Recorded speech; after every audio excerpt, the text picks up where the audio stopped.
Estive meditando nesse texto essa semana. Hoje há alguns dias já eu li esse texto e mais uma vez essa semana eu voltei novamente a ele. Estive meditando em algumas coisas que são bem claras nesse texto, mas que tem muitas coisas por trás, né, ou mais profunda, que nós precisamos saber, nós queremos saber, que a palavra de Deus é assim. Nós lemos um texto e às vezes não conseguimos entender o que aquilo nos quer dizer, e nós procuramos nos dicionários, procuramos em livros, ou procuramos que outras pessoas nos digam o que aquilo, né, realmente significa, o que o Senhor quer falar, e a gente não encontra às vezes, porque é algo que o Senhor Ele próprio quer nos revelar. Então, se isso não aconteceu com você ainda em relação a algum texto da Bíblia, continue esperando no Senhor, que Ele vai te revelar no tempo dEle e vai te ensinar, porque Ele é o nosso mestre. Amém?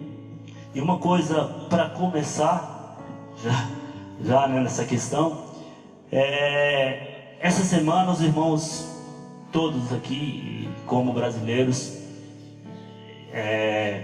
tiveram um momento muito triste, eu creio, né? Eu sei que talvez muitos, né, choraram pelo acontecido, né, com este avião que caiu na Colômbia, com o time de futebol inteiro e mais algumas outras pessoas, né, que não eram jogadores, e que abalou muita gente. E eu creio que todos aqui também sentiram, né, esse abalo por essa questão da morte de tantas pessoas juntas. Você fala assim, poxa, mas todo dia morre gente. Isso é uma verdade.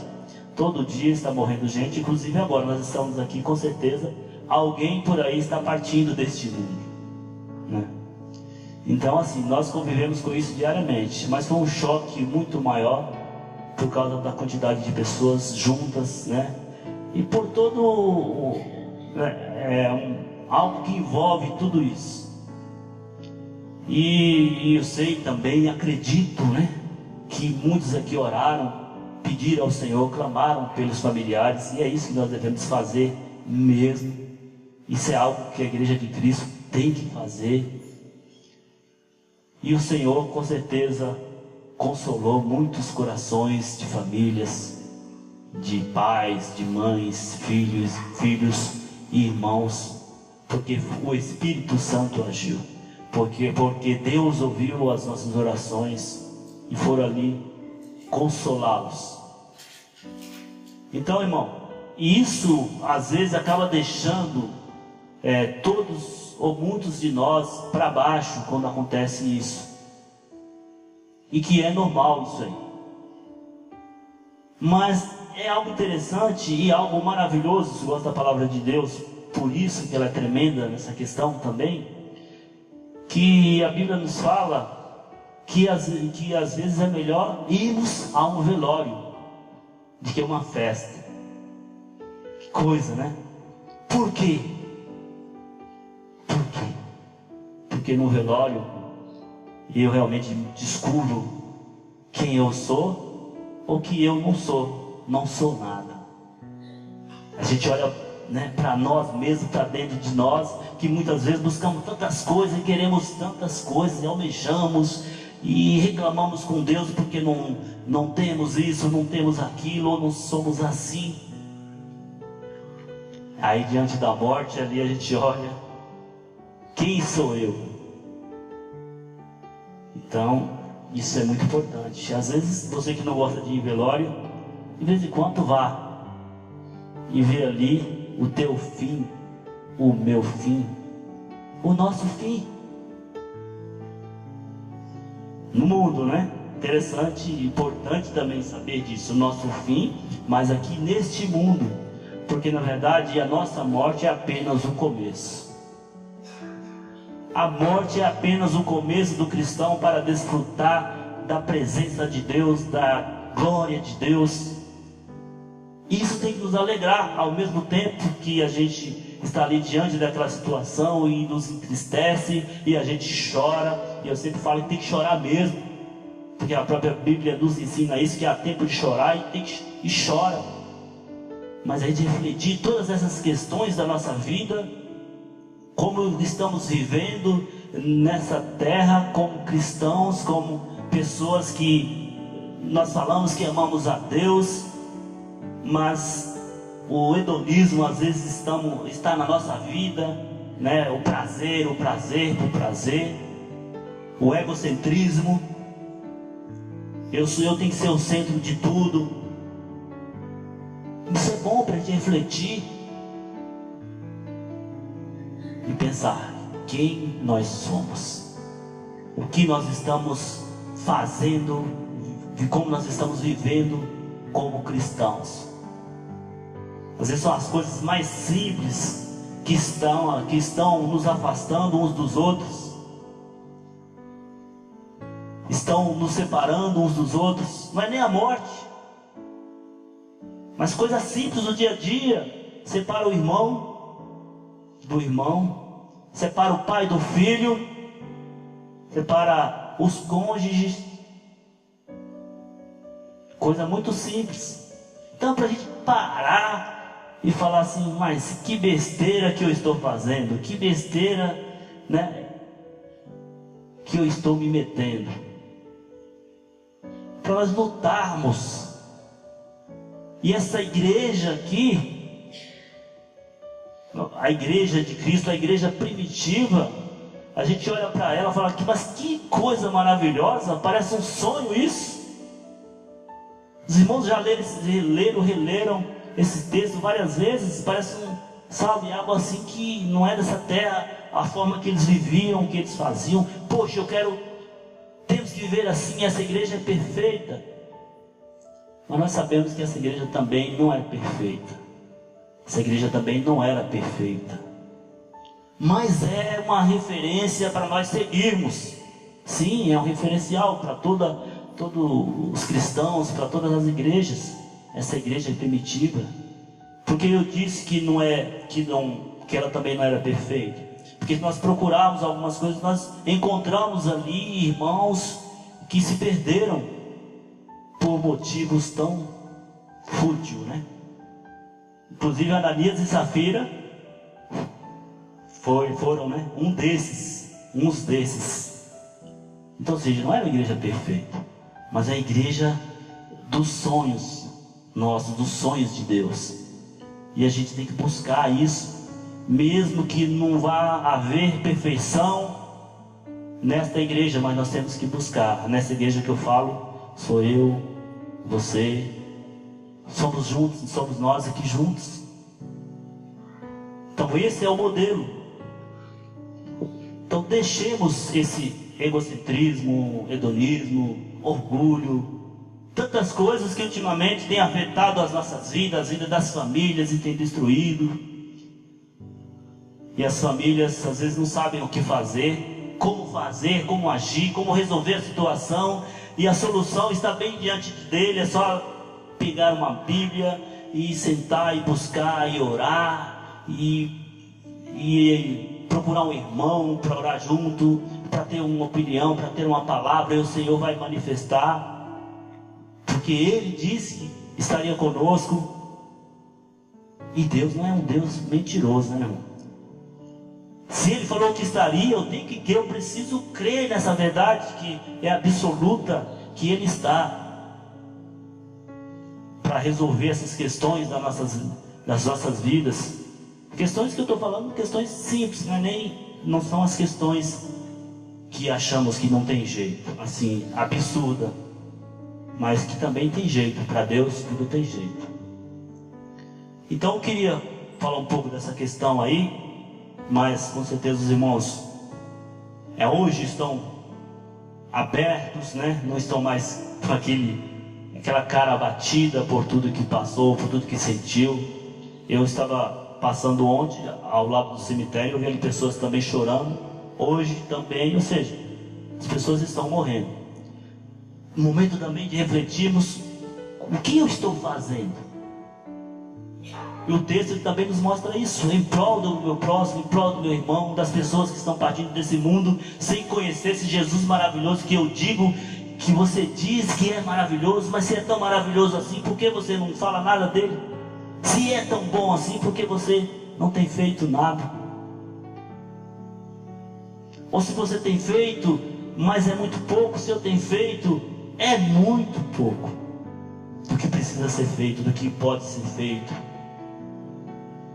Então é momento para a gente refletir em todas essas questões, e eu achei esse texto mais apropriado aqui.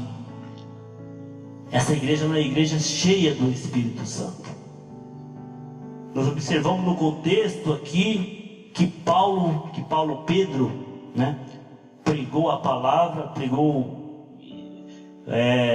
a palavra de Deus, os seus ensinamentos, ou seja, doutrinou, que o texto fala também, perseveraram juntos na doutrina. E ali quase 3 mil almas ou pessoas se converteram.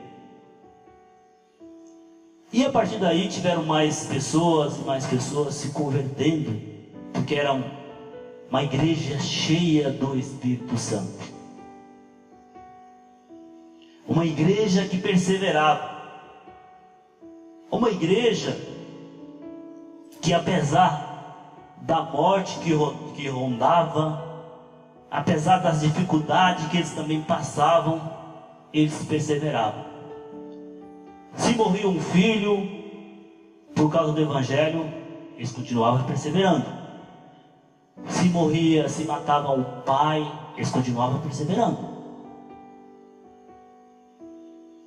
E assim por diante, eles perseveravam. Nada podia barrar eles de perseverar no Senhor. Isso é algo que falta à nossa igreja, que falta a mim, que falta a você também. Nós deixamos de perseverar na doutrina por coisas pequenas, porque a Bíblia mostra que naquela igreja primitiva, os filhos eram mortos, pais, pelo nome do Senhor Jesus. E mesmo assim, apesar deles, continuavam seguindo a Jesus, os ensinamentos de Jesus. Isso é perseverança. Mas nós deixamos de perseverar, para a verdade mesmo, por poucas coisas. Coisa tão pequena, nós deixamos de perseverar nessa nossa caminhada rumo ao nosso alvo, que é Jesus Cristo, que é o céu. Quantos aí às vezes perdem um ente da família e acaba abandonando a Deus, porque Deus não foi justo para com ele. Deus não amava aquela pessoa. Assim muitos pensam e acabam. Você vai conversar com eles, falando a respeito do Evangelho, eles acabam trazendo essas questões para a gente. Que coisa tola, meu irmão. Nos abate? Sim, nos abate. Mas nós temos que continuar perseverantes como cristãos. E o texto fala que continuavam perseverando em todas as questões, mas na doutrina. Doutrina é o que? Ensinamentos. Doutrinas são ensinamentos. Então a Bíblia fala de doutrina de demônios, fala de doutrina dos fariseus, fala de doutrina de Jesus, fala de doutrina dos apóstolos. Então, ensinamentos desses homens. Inclusive, falando a respeito de doutrina de Jesus, abre no Evangelho de João 7,16.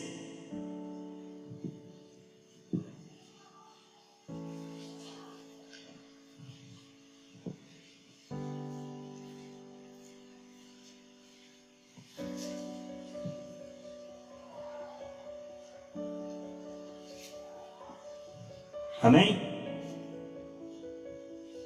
Evangelho de João, capítulo 7, versículo 16. Vou ler a partir do versículo 14. Mas no meio da festa subiu Jesus ao templo e ensinava. Isso é doutrinamento, viu, meu irmão?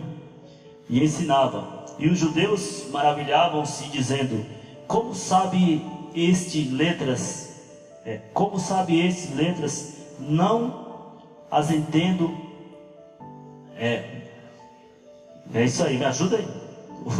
O óculos aqui passou. Como sabe esse letras, não as tendo aprendido? Jesus respondeu e disse-lhes: a minha doutrina não é minha, mas daquele que me enviou. Ou seja, ele estava ensinando a doutrina do Pai. Aquilo que Deus ensinou para eles, estava passando para outros. E assim, os apóstolos, o que aprendeu de Jesus, passava para outros. E assim seguia. Essa era a igreja de Jesus. E isso é doutrinamento. Deve ser também a nossa igreja, deve ser a nossa meta. Ensinamentos de Jesus. Mas o que temos aprendido? Tem ficado só para nós mesmos? Temos nos alimentado e morreu aqui, enchi minha barriguinha espiritualmente falando. O outro, se ele quiser vir alimentar, vem. Se não, não veio porque não quis. Às vezes nós podemos chegar a esse ponto de dizer isso.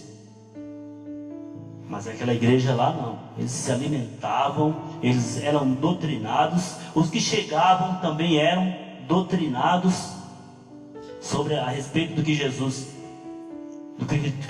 era, do que Jesus fazia, do que Jesus podia fazer sobre as vidas deles.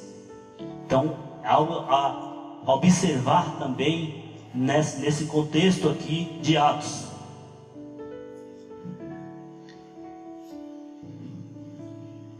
Uma coisa que eu até escrevi aqui, uma das coisas que às vezes nos faz deixar de viver o Evangelho e pregar o Evangelho, é achar a graça de Jesus barata. Vocês já ouviram falar na graça barata? Talvez já tenham ouvido. Então houve mais ou menos meio século atrás, um alemão que viveu justamente na Segunda Guerra, um cristão, na época de Hitler. Ele lutava contra tudo aquilo que o Hitler pregava. E houve muitos cristãos que acabou até abandonando a Jesus, com medo, por não permanecer, por achar tudo que Jesus fez não valia tanto assim. Então ele escreveu no livro dele sobre discipulado, não consigo falar o nome dele, que é alemão, mas eu acho que é Dietrich Bonhoeffer. Acho que consegui, o Bonhoeffer. E ele falou sobre a graça barata. Ou seja, muitos de nós, aquilo que Jesus fez, nós somos salvos pela graça, não seja, muito pouco isso. Isso é muito pouco. Será que eu penso assim? Será que você também entende assim? Não, irmão, o que Jesus fez por nós é muito caro, não há dinheiro que pague isso. Nós devemos tornar essa graça cara. Quando Jesus chamou o rico, falou, ele fazia tudo direitinho, vende tudo que tens e siga-me. Não, é muito caro isso, Quando chamou Levi, Mateus, que Mateus deixa tudo, segue-me. E ele deixou tudo, seguiu. Ou não, Senhor, deixa que eu vá enterrar os meus mortos. Deixe depois que a minha família morrer, os pais, todos, aí eu te sigo, Jesus. É muito caro para mim, muito caro para eu deixar os meus pais, a minha família, por ti, Senhor. E é isso, meus irmãos. Às vezes, sem perceber, nós estamos fazendo a graça de Jesus barata. Não significa muito para nós. Então que eu e você pensemos também nessa questão. Tem um recado aqui, mas é para o final do culto, tá?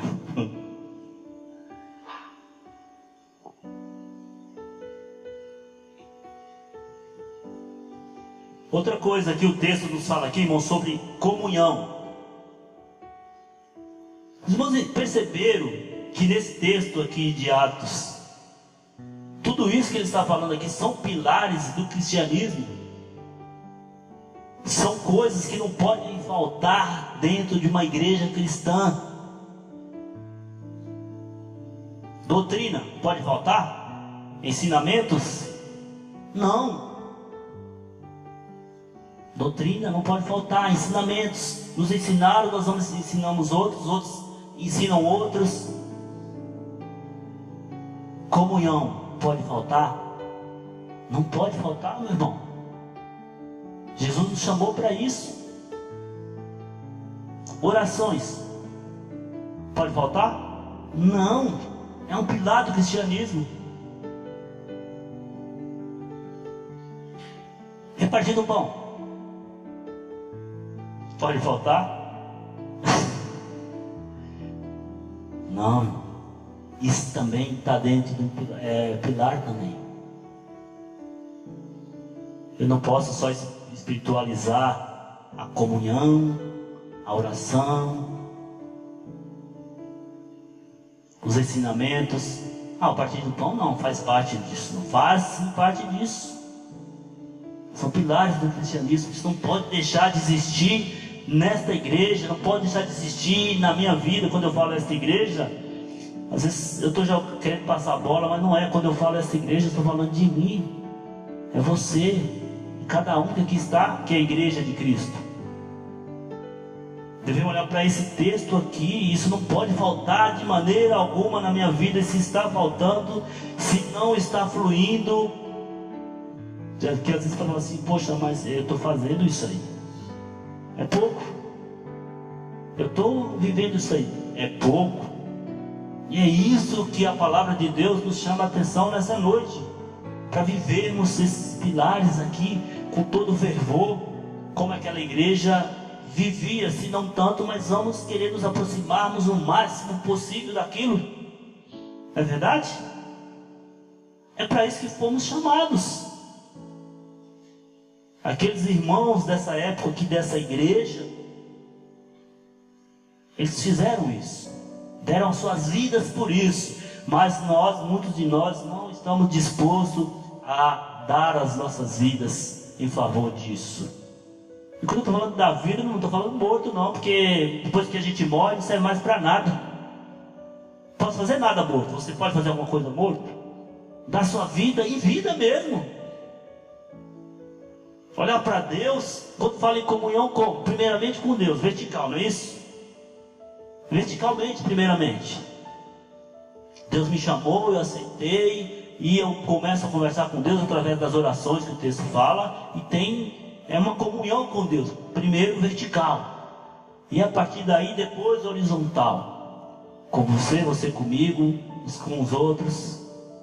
Somos chamados para essa comunhão verdadeira. E comunhão não é só eu sair da minha casa e vir aqui, igual estamos aqui juntos, e é bom olhar para você olhar para mim, depois no final do culto ou no começo, abraçar, te apertar a mão, te beijar, se conversar, nos conversarmos e dizermos algumas coisas que aconteceu na semana, a necessidade que eu passei, a alegria que eu vivi, compartilhar. Mas é muito mais que isso. É muito mais do que estarmos juntos aqui. Por isso que mais na frente o texto fala do partir do pão. Que nós estejamos atentos a essas questões aí, de queremos viver isso mesmo. Poxa, Miguel, mas é tão difícil falar, isso é fácil. Realmente é fácil. É uma luta.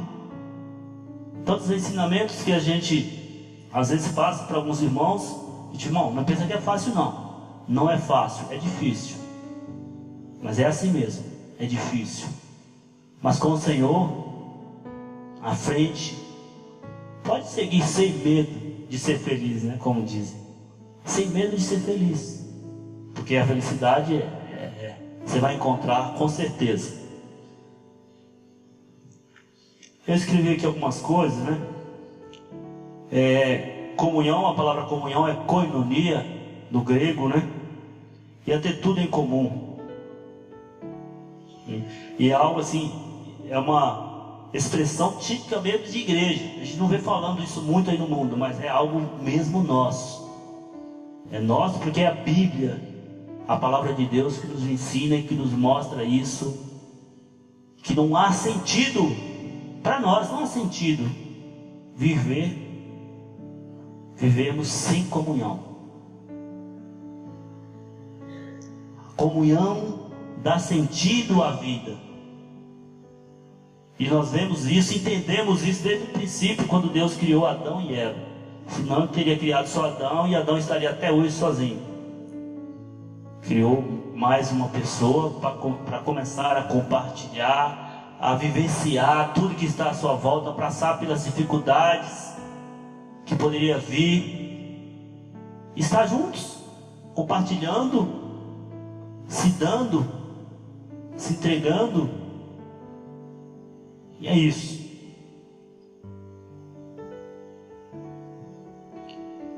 Eu vou pedir para o irmão abrir a sua Bíblia aí, 1 João. Vamos ler mais um texto. Eu só estou falando, tem bastante textos aqui para ler, mas vamos ler mais um texto. Evangelho de João. Os irmãos estão entendendo?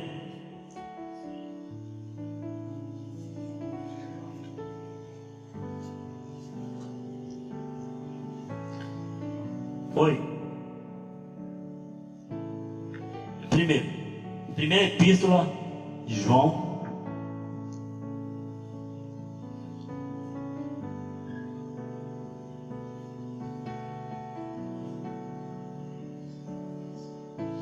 Encontraram aí, irmãos?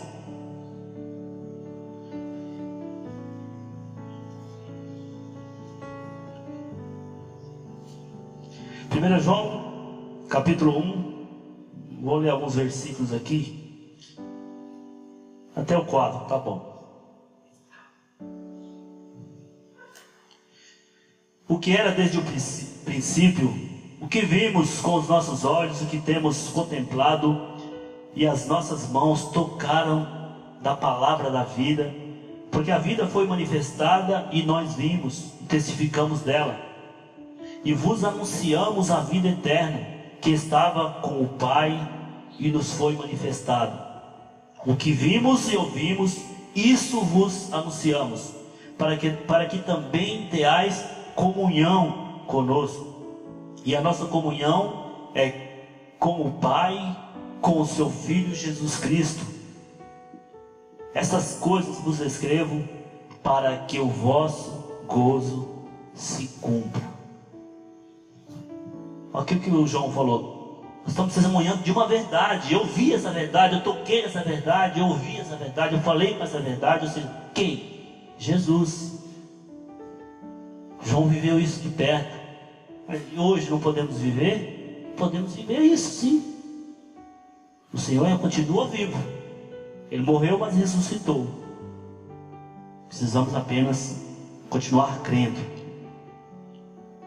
E esse é o plano de Deus para a nossa igreja, como era para aquela igreja daqueles tempos, meu irmão. Para aquela igreja primitiva. Fala assim, Deus, mas se eu falhar nessa questão, em tudo, Deus não tem um plano B para nós. Continua sendo o mesmo plano, o plano A, o plano que ele tinha lá no início, é o mesmo plano hoje, não mudou nada. Que eu e você possamos pensar nessas questões. Tem muita coisa para falar aqui, mas eu vou querer ler só um texto de Isaías, mais um texto aqui. Abra sua Bíblia em Isaías.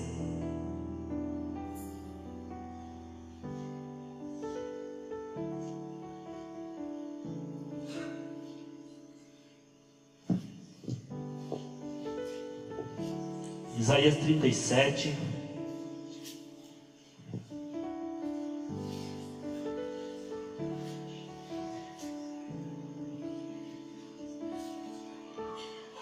Amém? Isaías capítulo 37, profeta Isaías, capítulo 37, versículo 30. É um versículo bastante conhecido. Nós pensamos um pouco em que condição, em que lugar nós estamos nessa questão de igreja de Cristo. E isto te será por sinal: esse ano se comerá o que espontaneamente nos nascer, e do segundo ano o que daí proceder. Mas no terceiro ano semeai e cegai, e plantai vinhas e comei os frutos delas. Essa semana até nós já falamos sobre isso. Em que estação você está? Que estação eu estou do conhecimento da palavra de Deus? Na vida cristã, sou um cristão maduro ou ainda estou no leite na primeira estação? Porque isso acontece quando nós nos convertemos. Nós entramos nessa primeira estação aí, que é quando as pessoas nos sustentam, nos alimentam com a palavra de Deus. Vem com o leitinho ali e fala do amor de Deus com todo cuidado para a gente. Nós precisamos desse alimento. Mas logo em seguida nós passamos para uma outra estação, que nós já deixamos aquela criança para trás, somos mais maduros e começamos a querer comer alguns tipos de alimentos diferentes. No natural acontece isso, no espiritual também. Eu quero ler esse texto, eu quero aprender sobre isso, já começa a escolher. E na terceira estação que Isaías está falando aqui, a estação que nós devemos estarmos maduros. Uma estação onde você planta, você cuida da sua plantação, você colhe os frutos, você come daqueles frutos que você plantou, e você sabe que não precisa comer todos aqueles frutos ou todas as sementes, ou seja, como o fruto, como a semente, come tudo. Não, você deixa parte disso. Para quê? Para alimentar outras pessoas. É isso. Esse é um verdadeiro cristão maduro. Todos nós que estamos aqui, eu vejo que está nessa etapa, nessa estação, terceira estação, que sabe semear, que sabe cuidar da semeadura, que sabe colher quando o fruto está maduro. Não vai colher um fruto verde, né, meu irmão? O fruto, quando está maduro, e colhe esse fruto e se alimenta. Ou seja, você ir na sua casa, vai chegar, vai abrir a sua Bíblia. Eu vou ler esse texto aqui, porque o Senhor vai falar comigo, e vai mesmo. Eu já ouvi em algum lugar, o pastor já falou, o missionário falou, né? O evangelista lá falou aquele dia. Eu já ouvi uma vez, eu vou reler esse texto, e o Senhor vai falar comigo. Releio, o Senhor vai falar com você, e vai mesmo. É isso. Você se alimenta sozinho, porque você começa a ler, o Espírito Santo vê o seu interesse pela palavra, e vai lá e fala contigo mesmo, fala: poxa, é isso. Depois você é sustentado por aquela palavra. É o que está dizendo Isaías. Você plantou, você cuidou, você colheu, você alimentou. Poxa, eu estou cheio dessa palavra, o Senhor falou comigo, agora eu preciso falar dela também, porque tem alguém lá que está precisando ouvir isso. E a primeira pessoa que encontra, você fala: Jesus é maravilhoso, Jesus pode resolver a tua situação, e Ele quer fazer isso. E você começa a fazer e sai isso. Então nós aqui, como igreja de Cristo, estamos nessa estação. Vamos viver assim. Precisamos viver assim. Não que você não possa também participar da primeira, de ser alimentado. Sim, mas você já é capaz de fazer tudo isso aqui que Isaías está dizendo. Pensemos nisso. Abramos mesmo a nossa Bíblia, nos alimentemos. Na semana, quando não tem ninguém para poder nos ensinar a palavra, é eu que vou ensinar agora para o meu pai, para minha mãe, para o meu filho, para o meu irmão. E a igreja de Cristo, de Atos 2, era assim que eles viviam. E é assim que eles eram. E nós precisamos voltar a isso. Se não estamos nesse nível, né? Devemos caminhar para isso. O ano está acabando.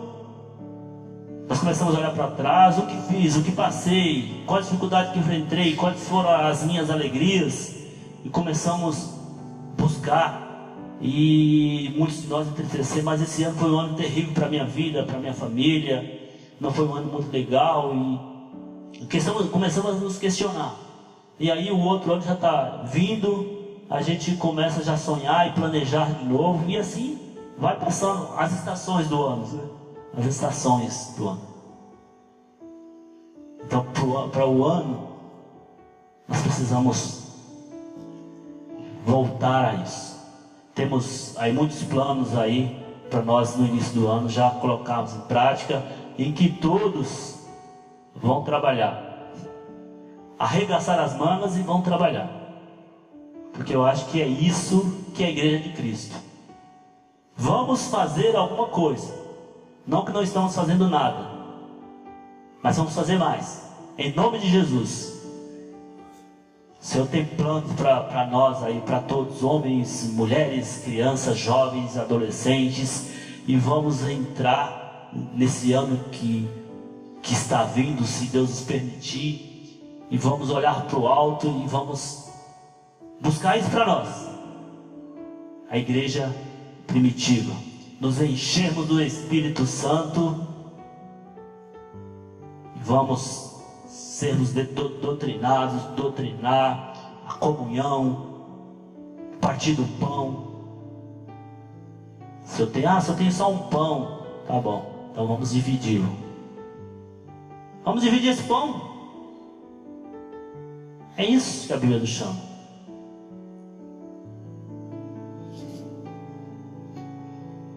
Vamos dividir esse pão. Isso aqui é pão, meu irmão. Isso aqui é alimento. Estou falando de pão, o entendimento vem de comida material, sim. Físico, sim. Mas nós estamos falando principalmente do espiritual. Vamos dividir esse pão. Tem me alimentado. Para quê?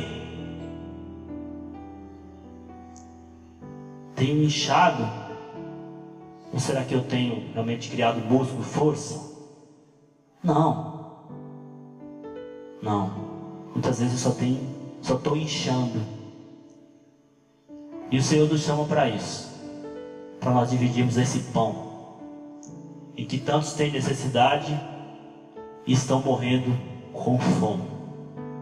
Precisamos fazer alguma coisa, ou mais do que nós estamos fazendo. E o Senhor está nos chamando para isso. Que o Senhor possa te abençoar, que você possa pensar um pouco nessa questão, e nessa igreja de Atos 2. Igreja que vivia o amor de Cristo, tudo era em comum, sabe? Tudo era comum.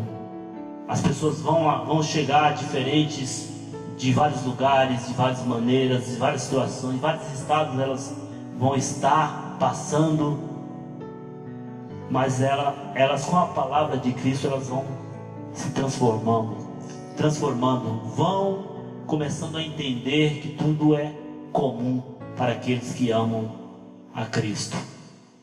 Porque eu vejo isso no texto de capítulo 2 de Atos. As pessoas vinham com os seus problemas diferentes, estilos de vida diferente, mas quando conhecia Jesus, era doutrinada, aí entrava no estilo de vida santo, né? Como nós falamos também. Estilo de vida que Deus quer para mim e para você.